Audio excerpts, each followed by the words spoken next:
Okay, so we've been in this series for the past 4 weeks, walking through Paul's letters to the church in Corinth. And what we've seen is that 1 Corinthians is one side of a dialogue between Paul on the one hand and these new Christians in Corinth, this Christian community that's wrestling through the question of how they live differently now that they live in the light of resurrection, but are still stuck in the same old cultural climate that they have to wrestle with.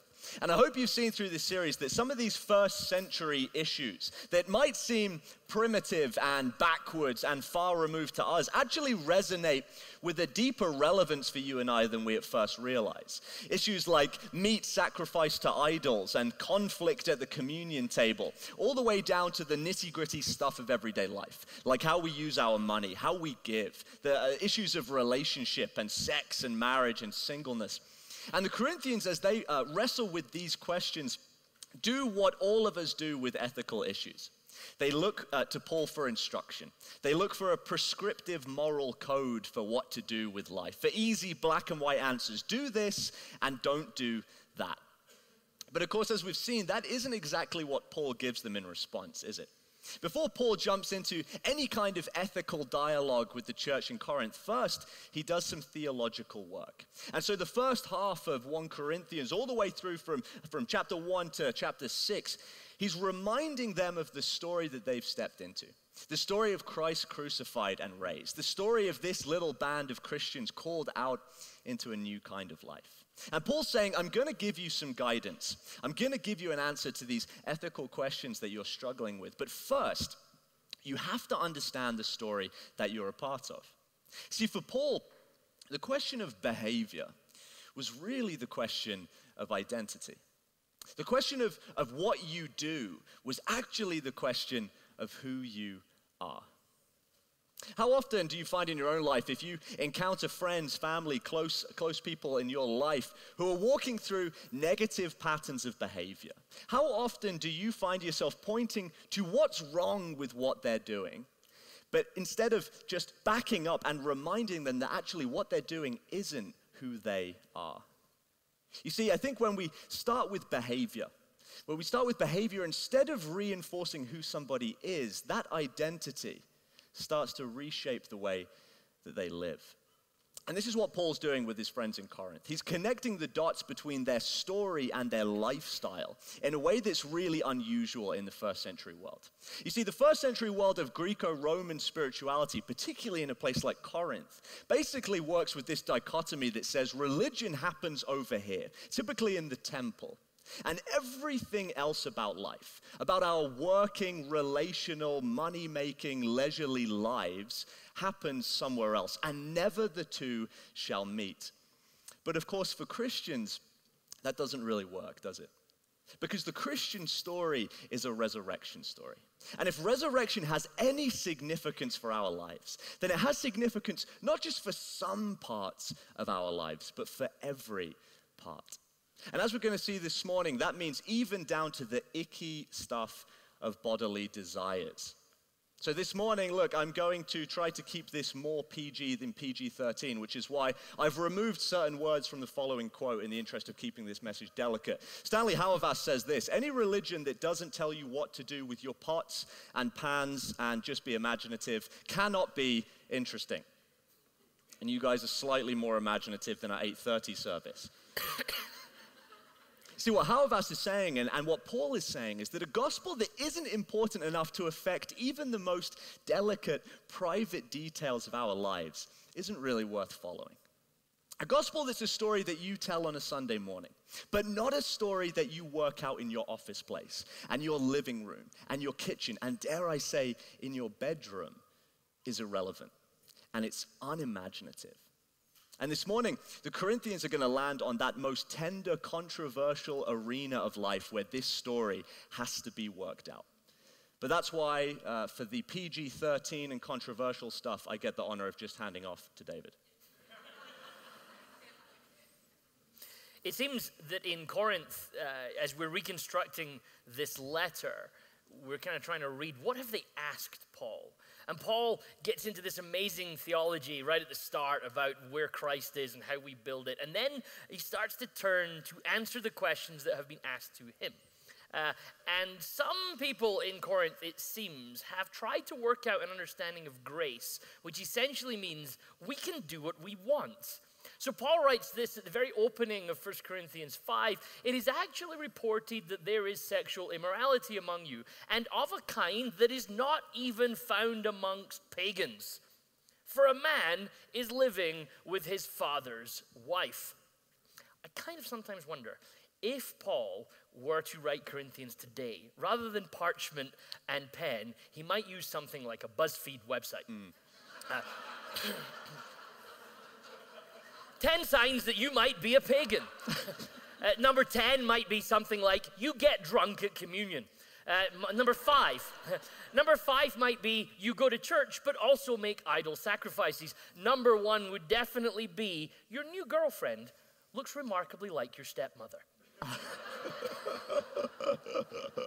At the other end of extremes, Paul comes along and he talks a couple of chapters later about another group in Corinth. And he says this in chapter 7, verse 1, now concerning the matters about which you wrote. And then he quotes what they've written to him. It is well for a man not to touch a woman. Right, so you've got on one side over here, there's a group who are saying, hey, if we follow Jesus, we can do whatever we like with our bodies. And on the other side, he's got this other group that are kind of pushing this kind of hyper superior celibacy that says, no, actually, we just deny all of our desires and we're just going to live kind of in our body, but not really in our body. I mean, how do you lead a community like this? How do you pick a path, and how do you guide people when these are the extremes that you're dealing with? On one hand, this kind of libertarian group that Christianity is essentially just a form of hedonism where you do whatever your indulges sort of desire. And on the other hand, this hyper-spirituality that tries to live detached from reality and body.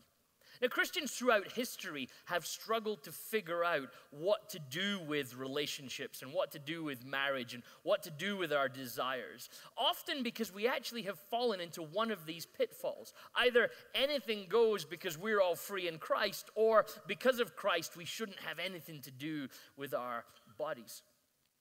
Strangely, of course, they're actually two sides of the same problem.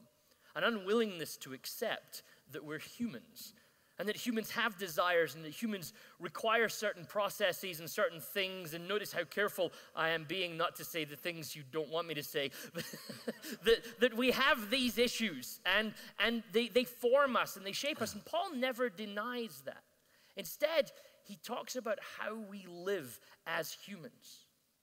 It's ironic that Christians find themselves so often tempted to fall one side of, or the other of this, one side of excess or one side of escapism. And it's quite interesting, actually, how often that we avoid dealing with what it is to be human with our spirituality.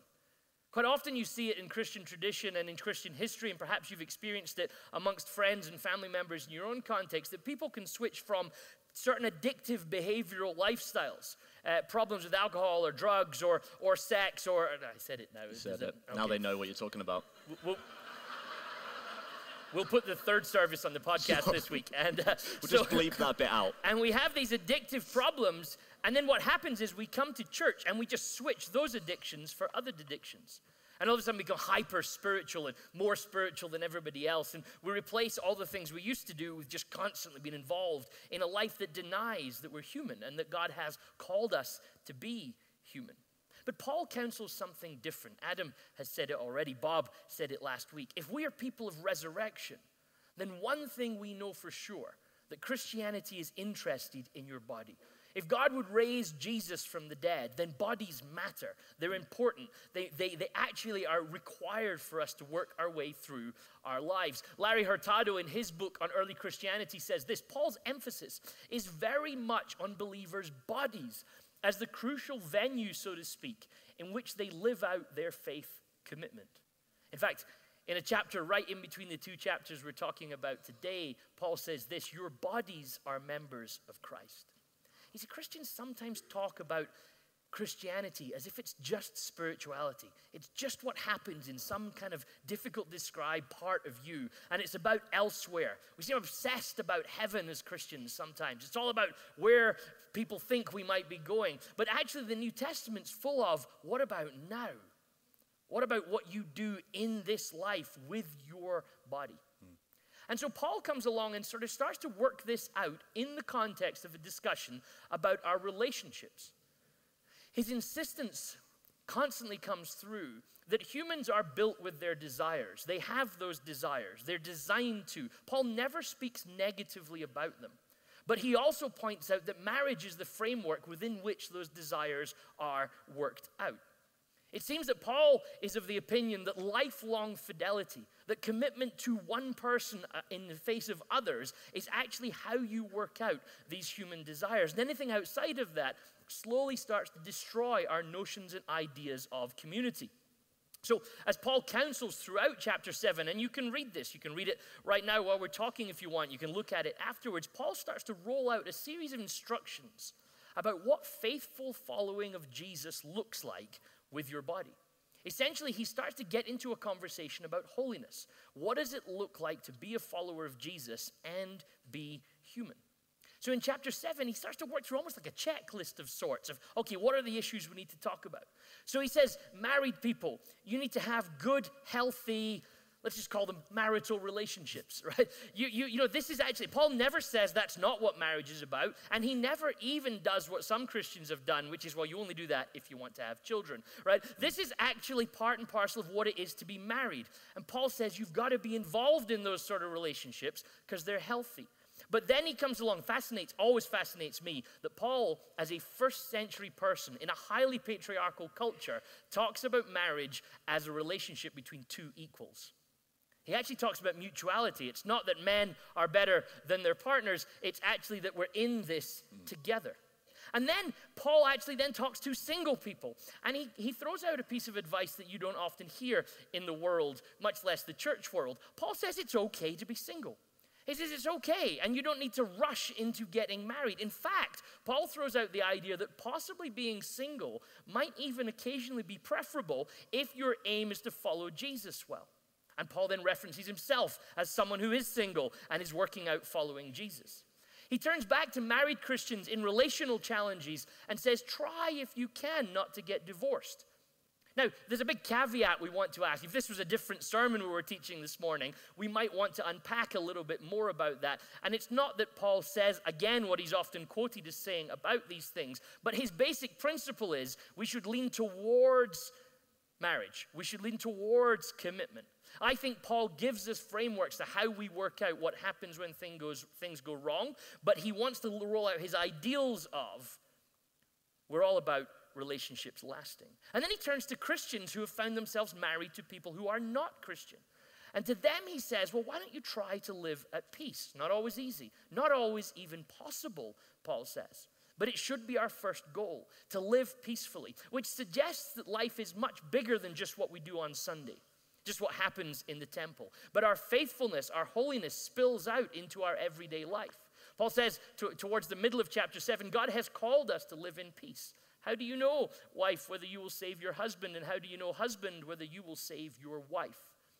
Paul says it'd be easy to look at the relationship and say, well, I'm married to someone that's not a Christian. The easiest thing is for me to move on.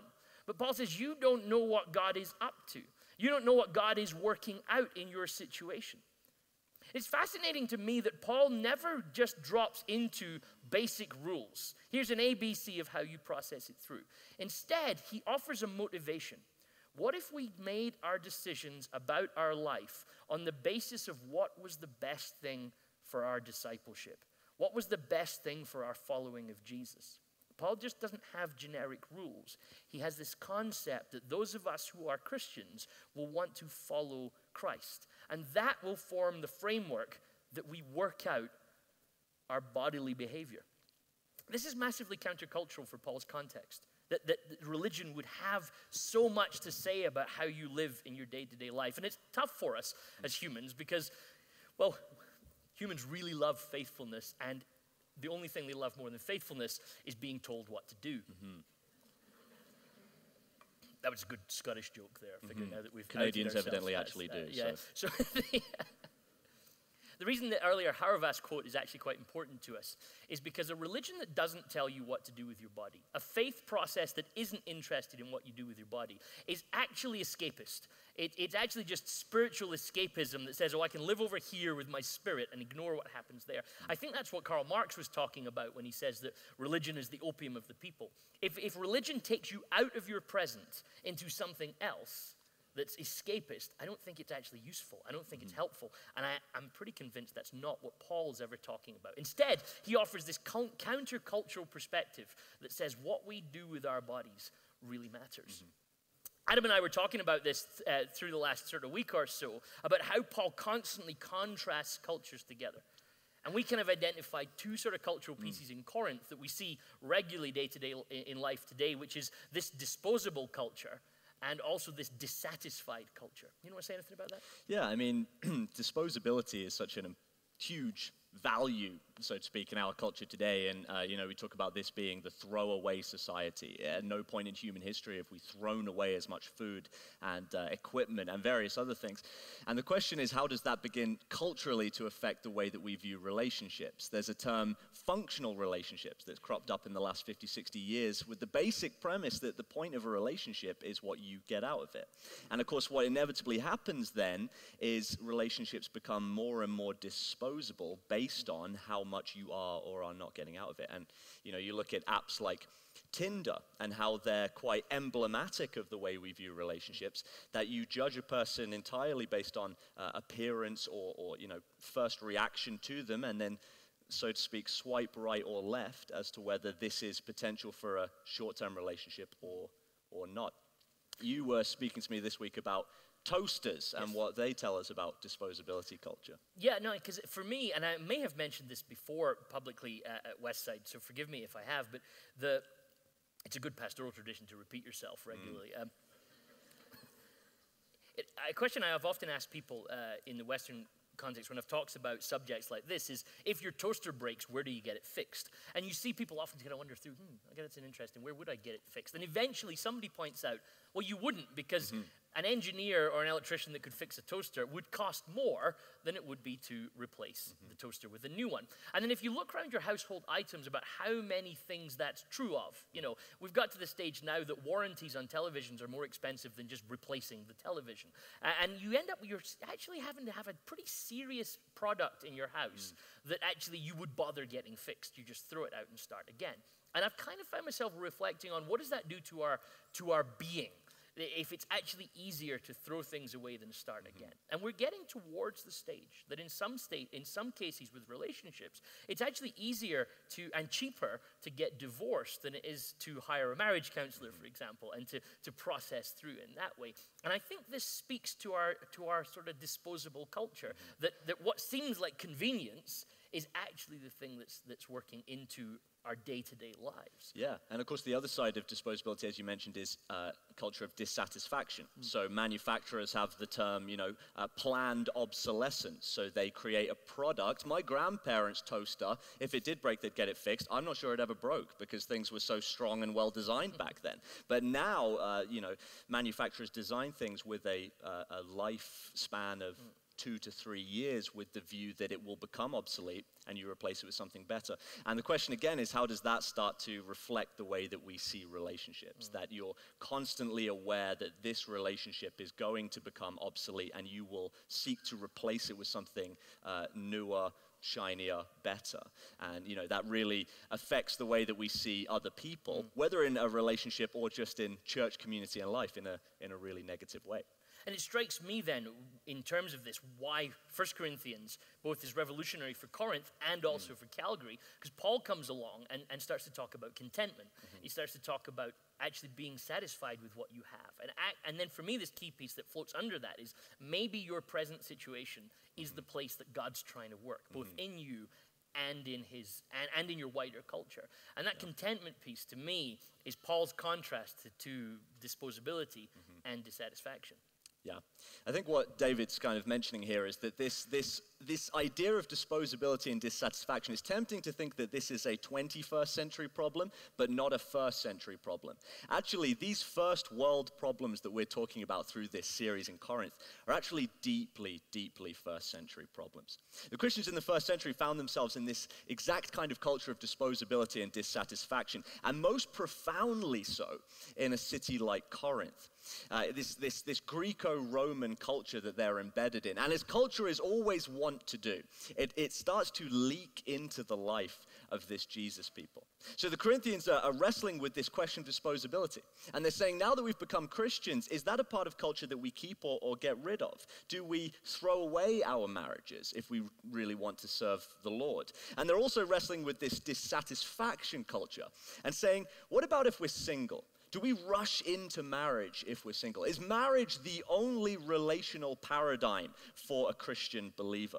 What's the Christian formula for relationships? And all those questions combined are really the question, how do we live differently as a Jesus people when we're still in a culture like ours? As David mentioned briefly, Paul's counsel on this is really strange. Throughout the chapter 7, he comes back to the same injunction again and again. See if you notice it. Nevertheless, he says, each person should live as a believer in whatever situation the Lord has assigned to them, just as God has called them. This is the rule I lay down in all the churches. And then a little bit later on, he says, each person should remain in the situation they were in when God called them. And then finally, brothers and sisters, each person as responsible to God should remain in the situation they were in when God called them. So to all the varying questions about relationship and sexuality that the Corinthians are asking Paul about how to live as a Jesus people in a culture of disposability and dissatisfaction, Paul comes up with the radical suggestion, what if you tried to just be content for once? What if you tried to just remain where you are for once without seeing if the grass is in fact greener on the other side? What if you tried to live faithfully in whatever condition you find yourself in? But notice this, Paul is refusing to answer the question they want him to answer, which is the question, which relational condition is the right one? He's refusing to say that marriage is more preferable than singleness, or that singleness is some kind of relational deficiency. In fact, you could argue that Paul starts to suggest the exact opposite. The Corinthians are asking, is it better to be married, or is it better to be single? They want those easy moral guidelines that I mentioned earlier, but Paul doesn't give them that. Although I do wonder if Paul was just fed up with like nice ladies in his church asking him, have you met someone yet? That is true. That is true. Although they say Paul was bald, short, bow-legged with a unibrow, so I don't know how much that was. If you are bald and short with a unibrow and bow-legged, I'm really sorry. You can send me an email afterwards. But I think instead what Paul's doing is he's challenging that very basic assumption that human flourishing and human fulfillment is dependent on the right conditions being in place in your life. And the reason he's challenging that ideology is because that ideology isn't actually biblical. No, actually it comes from somewhere else. Now, if you've spent any time at all reading around psychology, or you've just lived as a human and you have experience of this, you probably recognize Maslow's pyramid. Maslow's pyramid works with the basic assumption that humans can't really be fulfilled. They can't really flourish without first having some basic needs met. Needs like community and family. Needs like shelter and safety, even down to food and water and sleep.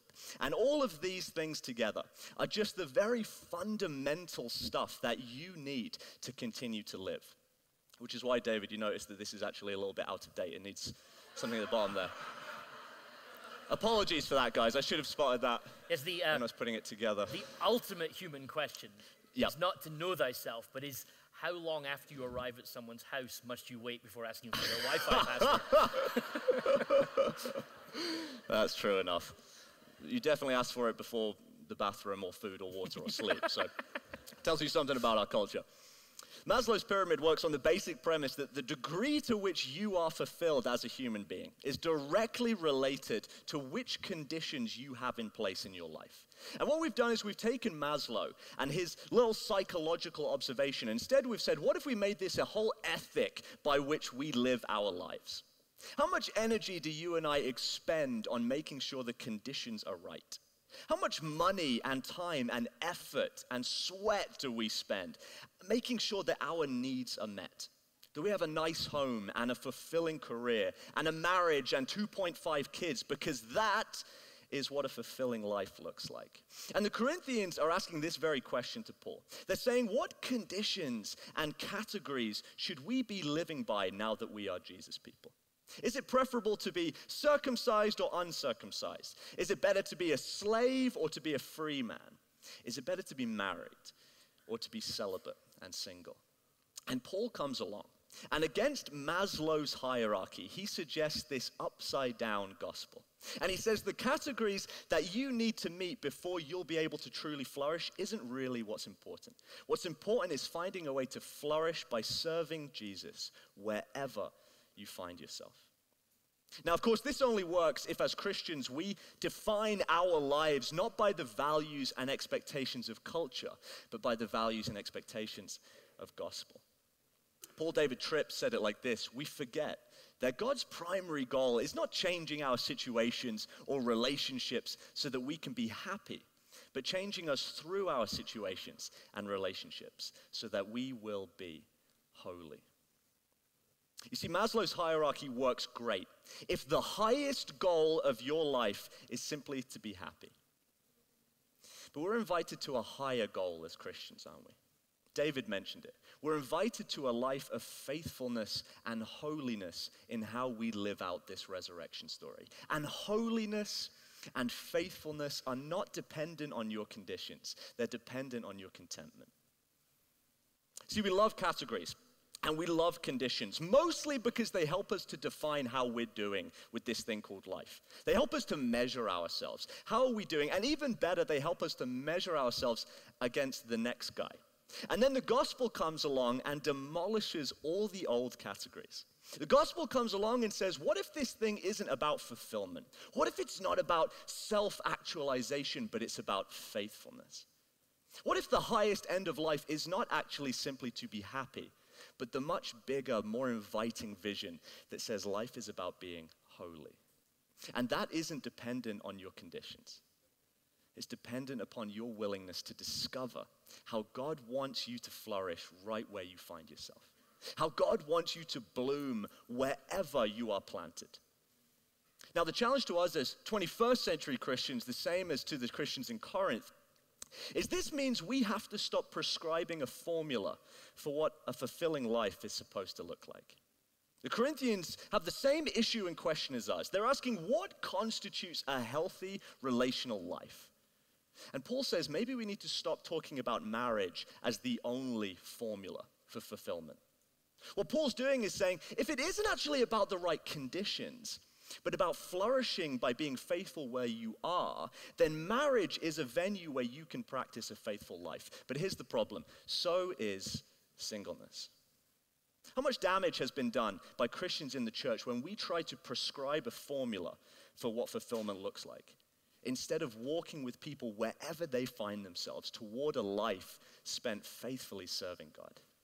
How might we treat people differently in the church, particularly people that the church has often said are relationally deficient because they don't live up to the categories that we think fulfillment looks like?